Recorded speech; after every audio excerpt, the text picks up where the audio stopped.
sequel number 119 of the Church of Uganda at 150 years, a celebration through history. I'm Christopher Amos Chikomeko Ntambi. Welcome.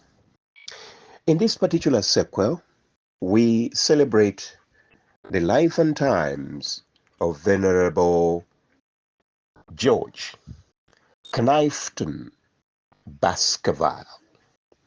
He was George Knifton Baskerville. He retired in 1922 at the age of 54. He retired from the Uganda Missionary Service after 32 years. His wife, Rosetta Baskerville, had also seen it all in Uganda. The good news is that Makerere University has the Baskerville papers. All the collections of the Baskerville ministry, especially in Chagwe, is deposited at the Makerere University Library archives. And all it will take will be a good researcher and an author with a good sponsor to produce a book about his ministry, especially in Uganda. There is an author called Drake Sekeba who has produced a book called Banagwano Echagwe no Musezi Kauru. Now that book is written in Luganda, and he commits several pages on the ministry of George Knifton Baskerville. Now the disadvantage here in the book is that it's written in Luganda. Yeah. So its audience is limited to the readers of Luganda, the local language. So we will still need a researcher to make use of the papers at Makerere to do a book, now that I've told you a secret. As a matter of fact, because of his ministry in Chagwe, Baskerville's name is a household name in the entire Chagwe, which we now call Mukono Diocese. I therefore believe that if an author or a sponsor would be sought, a good one would be the Uganda Christian University in Mukono, who I believe have several items at the campus named after Baskerville. Or indeed, if one was to approach Mukono Diocese, you realize that they will also, I believe, be very willing to be sponsors of such a book. Why? Because Baskerville Ministry has its biggest and strongest foot thumbs in Chagwe. Later on, he was promoted to become Archdeacon of Uganda, based at Namirembe, and therefore becoming the Assistant Secretary, and all that could be captured. Baskerville lived a very long life. He died in April 1941 in the Channel Islands. Baskerville was succeeded as Archdeacon of Uganda by the Venerable Blacklich. We are very interested in his legacy. The legacy of George Knifton Baskerville.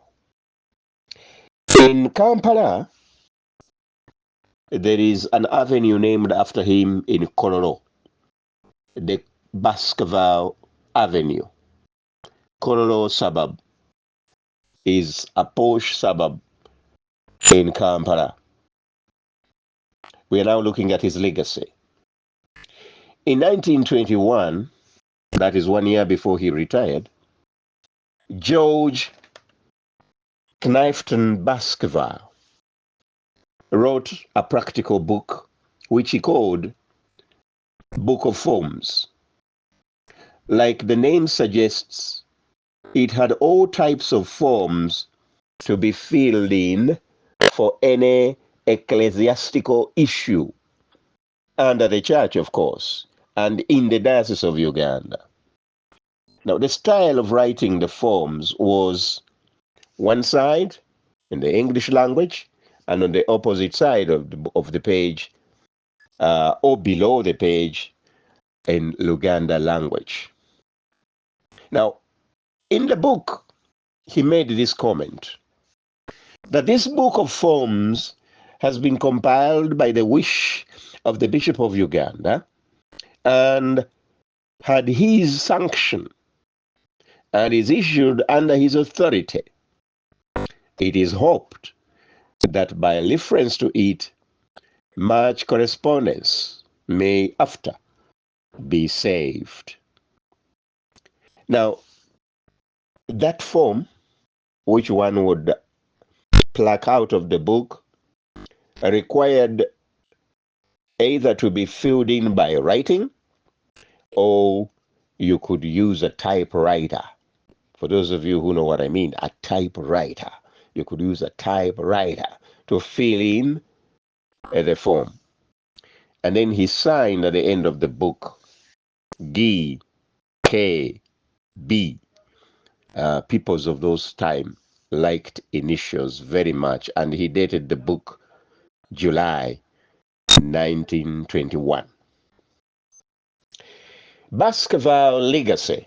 He's the man who wedded the Kabaka of Buganda, Chwa, Daudi Chwa, when he got married to Drusilla Irene Namaganda Kaizi in the year 1914.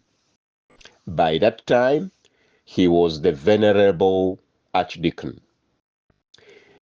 Baskerville, having been a Chagwe man, he had migrated there, or he had resided there together with a local priest called Yonasani Kaizi from Ubuddu, where the ministry of Baskerville had begun on arrival, although he immediately got a transfer to Ngogwe. So in Ngogwe was the family of Yonasani Kaizi, the father of the bride of Sekabaka Chwa. So I think you can see the connection. And no wonder Baskerville wedded the Kabaka. Now, that was because the bishop was not around. The bishop was in England. In that year, he had a case together with the Bishop of Mombasa. They had been charged in a case of hearsay and schism. Very complicated terms I don't want to go into. But I can summarize it by simply saying that they had administered Holy Communion to non-Anglicans at a place called Kikuyu in the so-called famous Kikuyu controversy. And so a charge was instituted by the Bishop of Zanzibar against the two bishops of Mombasa and Uganda, and the case was going on in England. And so for March of 1914, the Bishop of Uganda was neither here nor there. And that's how Baskerville got to wed the Kabaka in the month of September 1914. However, the Kabaka made it in time for the coronation, because in the same year, Daudi Chwa was crowned as a king.